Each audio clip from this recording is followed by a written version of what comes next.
assim, eu cheguei lá, eu tinha essa primeira equipe dos estúdios, que era uma equipe grande, a pré-produção foi super bem, assim, a gente conseguiu as locações que eu precisava, foi, enfim, super profissionais e tudo mais, tinha vários filmes nas costas e tal.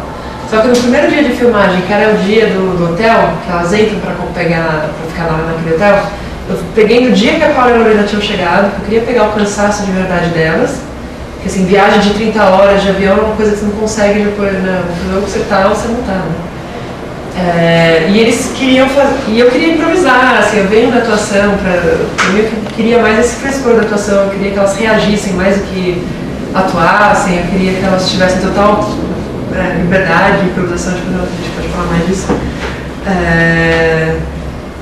Enfim, queria que a câmera estivesse assim, indo para onde tivesse energia indo, e eles queriam tirar ator de set, quando eu ia filmar, tipo, não tinha um ator lá, porque queria que o ator contracenasse com nada, isso pra mim é a coisa mais falsa que existe no mundo, você não tem interlocução. Queriam um glamour, assim, que elas entrassem nesse hotel e aí o ventilador fizesse com que o cabelo delas voasse ao vento, desse uma câmera de baixo pra cima, sabe, pra dar uma... Que é o que eles gostam, né? Só que aí eu comecei a ver que, assim, na pré-produção eles falavam sim pra tudo. E também tem uma coisa que em dia não fala não, assim, como os britânicos, eles eram muito castigados quando falavam não, eles fazem aquela coisa com a cabeça assim e falam, why not? Por que não? E eu demorei um tempo pra entender que o porquê não era um sim, era um não. Ou então eles falam, eventualmente. Eu demorei um tempão pra entender que o eventualmente era um não também, não era um sim, um talvez, ou um sim. E aí eu vi que tudo que eu tinha combinado na pré-produção, os caras estavam fazendo assim, querendo fazer mesmo o oposto. Aí tinha um cara lá do estúdio que queria ver quantos planos fechados eu fazia, quantos planos médios, quantos planos abertos, assim, estava super... Era tudo que eu queria fugir, assim, eu não gosto de cinema industrial, eu detesto esses filmes que assim, parecem muito iguais. E assim, equipe especificamente estava muito acostumada a isso. Nunca tinha trabalhado com mulher, então sempre tinha que ver um cara depois de mim falar o que eu tinha dito para poder me dar credibilidade, muito mais nova ainda por cima, né? Mais complicada ainda, estou chegando ali na parte da rua. Mas assim, esses atores todos eles chegaram nessa pré-produção, que a gente fez teste. O cara do bar, ele é do filme Terrorista, eu escrevi, quando eu estava escrevendo o roteiro, eu escrevi pensando nele, pensando assim, né? Imagina que eu vou achar o cara, né? Nunca, imagina, possível, né? O filme foi feito há 10 anos atrás. E aí o que aconteceu? Que quando eu cheguei lá, eu consegui entrar em contato com o Santos Chivo. O Santos Chivo estava vindo para Manaus, por coincidência, começou a conversar, ele gostou da ideia do filme, me deu um contato desse ator, que nem ator, na verdade, ele é escritor, mas enfim, ele topou fazer, gostou do roteiro, ele faz vários filmes, assim, e eu sabia que aquelas palavras iam caber na boca dele, assim, que ele tem mesmo esse tipo dessa personalidade e tal. Aí eu consegui ele, aí quando deu essa crise com a equipe, eu fiquei desesperada, porque não vai dar, as meninas também sentiram isso, falaram, não vai dar, essa equipe não vai nem pra frente nem pra trás. E aí eu consegui falar com o Santos, ele me mandou 4 assistentes dele, que estavam muito mais acostumados a filmar na rua, a fazer outro estilo de cinema. E aí sim ficou uma família, assim, mas antes tava dilacerante, assim. Graças a Deus foi rápido, né, porque foi uma coisa que a gente viu que não ia dar certo.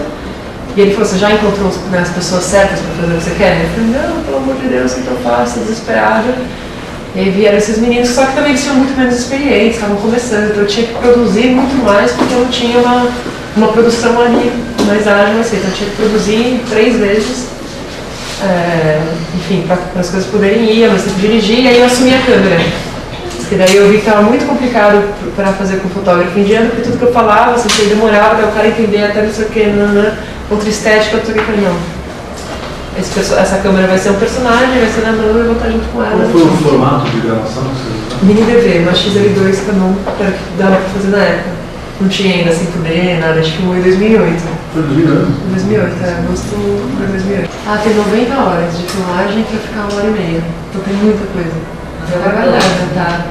Acho que ainda tem até um documentário interessante, assim, da gente tentando fazer esse filme.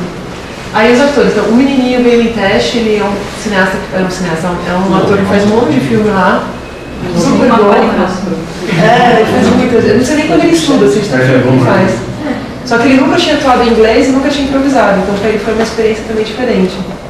E eu falava o tempo inteiro com ele, eu estava na câmera e falava, tira a galera, você tá muito brava com elas. Ele respondia na hora, assim, faz isso. O tempo inteiro, eu morria de medo que na mixagem eu não conseguisse depois tirar a minha voz, né, porque eu estava o tempo inteiro falando com eles.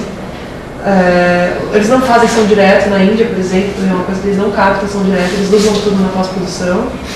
Então eu não conseguia nem contratar uma pessoa para fazer som direto, eu tinha que colocar uma tela nas meninas.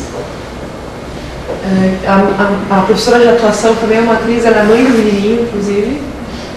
E aí os outros da rua, assim, foi... Aí tem alguns outros, assim, por exemplo, o Festival do Ganesh, que eu escrevi um roteiro com cenas que eu sabia que dava para produzir na realidade.